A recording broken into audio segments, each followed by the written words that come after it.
Hello hello femmes merveilleuses, aujourd'hui on se retrouve pour la partie 2 de ma vidéo 52 ans, mes secrets pour rester jeune et en bonne santé.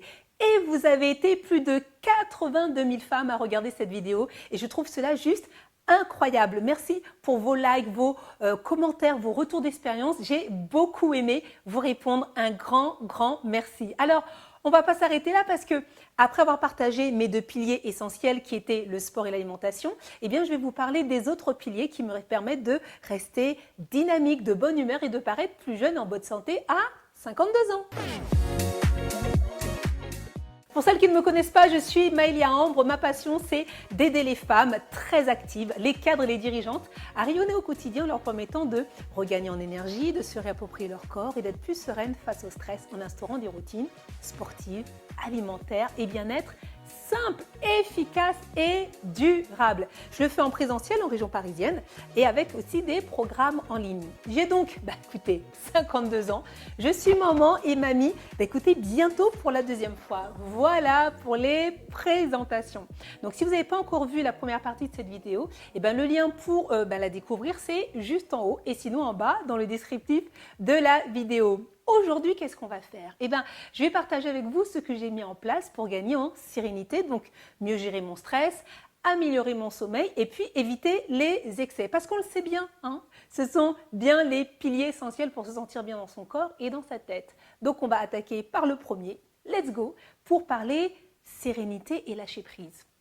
Alors, oh là là, pendant longtemps, j'ai voulu tout contrôler, vraiment. J'étais perfectionniste. À la maison, tout devait avoir sa place. Les présentations de mes clients devaient être parfaites pour que je puisse les renvoyer. Et je me souviens lorsque j'ai créé ma première société, c'était une société de spectacles, notamment je créais des gros spectacles de revues brésiliennes avec, vous savez, des énormes splendeurs de plumes, comme pour le carnaval là. Et je me souviens d'avoir été à genoux chez les magasins, dans les magasins des plumassiers en fait à Rio, en train de choisir plume par plume celle qui allait sur les grands splendeurs. J'en avais juste 8 à 10 en fait à faire. C'est hallucinant, j'en ferai plus jamais ça. Et en plus, j'avais du mal à déléguer, accepter le fait que quelqu'un d'autre puisse faire à ma place. Alors j'en faisais trop. J'avais du mal à même accepter de ne pas pouvoir tout maîtriser et que tout dépendait pas de moi. D'ailleurs, à cette époque-là, ça remonte déjà à plusieurs années, j'ai frôlé le burn-out en fait. Donc le lâcher-prise, ça ne faisait pas partie de ma vie. Et en plus, le stress, ça me paralysait. Bref, c'était contre-productif. Et en plus, ça faisait grossir. Merci au cortisol. Donc, ces dernières années, qu'est-ce que j'ai fait? J'ai mis en place des routines. Et ma routine bien-être aujourd'hui, qu'est-ce que c'est? C'est juste du bonheur. C'est me créer des petits moments de calme et des pauses régulières tout au long de la journée. Le matin, avant de me lever, ma routine, c'est je prends le temps de respirer en pleine conscience. Je prie, je médite, je lis et puis j'ai une routine de stretching, de gainage aussi pendant 10 minutes tous les matins. C'est vraiment ma base en plus d'autres entraînements que je vais avoir. Et puis je prends le temps de me reconnecter à mon corps, mes envies, mes sensations. C'est hyper important. Et dans la journée, je déconnecte plusieurs fois. Mon truc, je kiffe, c'est quitter mon bureau, quitter ce que je fais, de mettre la musique à fond. Moi, j'aime bien la salsa cubaine, par exemple, la musique brésilienne ou autre chose. Un truc qui bouge bien, hip-hop. Et je danse à fond le temps de la musique et je repars travailler. Et ça, c'est génial. Je me fais ça plusieurs fois dans la journée. Et ça permet vraiment de pouvoir, en fait, déconnecter. Et par moments, tout simplement, je fais des pauses respiration de pleine conscience. Je respire et hop, je repars. Je me fais aussi masser régulièrement. En plus, voilà, mon corps, il est, je suis plutôt très tonique, donc j'ai besoin de dénouer en fait les tensions et se faire du bien tout simplement. Mon rituel, c'est le dimanche soir. Mes amis, mes proches, ils le savent. À partir de 17h30, 18h, il n'y a plus personne. Je reste enfermée 3-4 heures dans la salle de bain et là, je regarde un film, 2 films, je fais mes soins, mes cheveux, tout en fait. Et ça change vraiment tout. Moi, j'ai instaurer des moments où je me déconnecte totalement sans culpabiliser. Et vraiment, ça change tout. L'autre pilier que je veux vous partager, c'est le sommeil, mon sommeil. Vraiment, le sommeil, c'est mon meilleur allié. On est super potes. Je dors bien. Quand je dors bien d'ailleurs, tout va bien, tout va mieux. Mon énergie, mon humeur, ma créativité, ma productivité, ma capacité à gérer ma journée, tout va tellement bien. Alors, j'ai instauré aussi une routine du soir qui est vraiment apaisante. Ma chambre et mon lit, ils sont hyper confort, hyper cocooning, hyper accueillants, c'est important. J'ai 6 oreillers sur mon lit, il faut que ce soit sympa avec les petites lumières qui vont bien. Et moi, c'est important de me donner envie de me lever en fait, du coup dans mon drap, et de me sentir en paix. Quand on se sent en paix, on dort bien, on a un sommeil qui est vraiment réparateur. J'oublie les écrans, j'oublie mon téléphone, j'éteins d'ailleurs mon téléphone la nuit, il ne reste pas allumé. Je m'étire dans mon lit, je mets, je lis un petit peu, je mets des instrumentales de musique, j'aime bien les instrumentales de musique gospel, ça me fait du bien. Et puis, quoi dire encore? Oui, d'une façon générale, moi je vais me coucher entre 21h30 et 22h. Et je me lève le matin entre 5h et 5h30. Donc en moyenne, je dors entre 7h et 8h. Et ça, c'est hyper important de bien dormir. Sinon, la journée, ça devient un peu compliqué pour moi. D'ailleurs, je vous ferai bientôt une vidéo spéciale sommeil avec une spécialiste qui viendra pour aussi vous parler de comment mettre en place les choses avec des conseils pratico-pratiques pour améliorer votre sommeil et même choisir le bon oreiller pour éviter aussi les douleurs au cervical. Je vous parle maintenant de mon troisième pilier. Je suis là aussi. J'évite les excès en tout genre, tout en profitant de la vie. Parce que moi, je kiffe la vie, j'aime la vie, donc je me fais plaisir, je ne suis pas dans la privation. Ça ne fait pas partie de ma façon d'être. Et le cerveau, il n'aime pas en plus les « tu dois faire, tu ne dois pas faire », et il n'aime pas ça du tout. Il réagit complètement autrement. Donc moi, je vis bien. Si on parle d'alimentation, j'aime manger, vraiment. J'aime manger, je mange beaucoup d'ailleurs. Et je suis convaincue qu'on peut se faire plaisir sans tomber dans les excès. Et oui, plus les excès, ils nous fatiguent, ils nous épuisent. Donc moi, je ne me prive pas, mais j'essaie de m'arrêter quand j'ai plus faim. Et surtout, de ne pas manger plus que d'habitude ou par émotion. Vous savez, cette alimentation émotionnelle, je sais que je parle à beaucoup d'entre vous.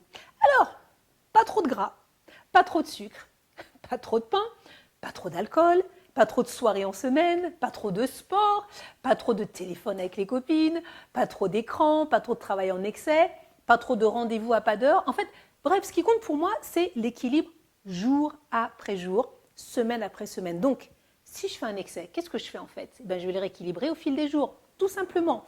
Si un jour, par exemple, j'ai fait un repas hyper copieux, le lendemain, je vais naturellement avoir envie de manger plus léger. C'est juste une question d'équilibre. Donc, kiffez votre life, vivez votre vie, essayez d'équilibrer du mieux possible, voilà. Et puis, imaginons si ça fait 2 heures que j'ai dormi que 3-4 heures parce que j'avais une surcharge de travail, quelque chose d'important en fait à faire. Et la nuit d'après, la troisième nuit, la quatrième, je dormirai 8 heures pendant 2 jours, 3 jours, essayer de remettre un petit peu les choses en ordre. Donc c'est vraiment un équilibre sur le long terme, vous voyez? Et puis d'une façon générale, je suis vraiment à l'écoute de mon corps. Comme je vous disais, mon corps, mes envies, mes sensations. Et donc je suis attentive. Alors quand il me dit, là je crois que c'est bon, t'as un peu abusé, c'est suffisant, je lui dis, ok, t'as raison. Il sait mieux que moi d'ailleurs ce qui est bon. On a perdu le temps de s'écouter. Et donc, écoutez, voilà, je vous ai parlé des 5 piliers principaux en fait dans ma vie qui me permettent de rester jeune et en bonne santé à 52 ans. Donc, il y avait une pratique sportive régulière, une alimentation équilibrée, une gestion du stress pour plus de sérénité, bien dormir pour éviter les excès. Et puis, sincèrement, ça fait une énorme différence.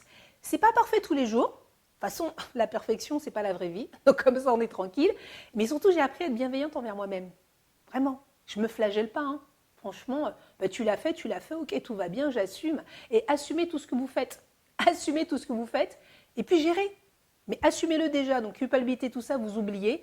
Derrière, on gère. Tout simplement. Et c'est ça aussi le secret d'être bienveillante envers soi-même. Voilà, tout simplement. Alors j'aurais pu vous parler d'autres éléments qui sont importants et qui contribuent à mon équilibre, comme le fait de boire 2 litres d'eau par jour. Voilà, j'en bois pas moins. Allez, minimum 1,5 litre, mais finalement c'est 2 litres d'eau par jour. Et ça aussi, ça fait une énorme différence. Le fait d'avoir des relations familiales, amicales, amoureuses, fortes et équilibrées, et d'avoir su me privilégier. Ça aussi, c'est vraiment ce qui m'aide à être bien. Et je vous dis aussi, moi je suis une gamine parce que je rigole tout le temps et je suis une ado. Vraiment. Et les personnes qui me connaissent le diront. Je sais gérer des sujets très sérieux, mais je sais aussi faire vraiment la gamine. Et ça fait vraiment du bien. Alors mon cadeau pour vous, vous qui êtes une femme très active, vous qui êtes une cadre, une dirigeante, une chef d'entreprise, ce que je vous offre en fait, c'est un bilan énergie-vitalité offert de 30 minutes pour vous aider à faire le point sur votre condition physique actuelle, votre niveau d'énergie, votre alimentation, votre bien-être. C'est souvent que là que le bas blesse.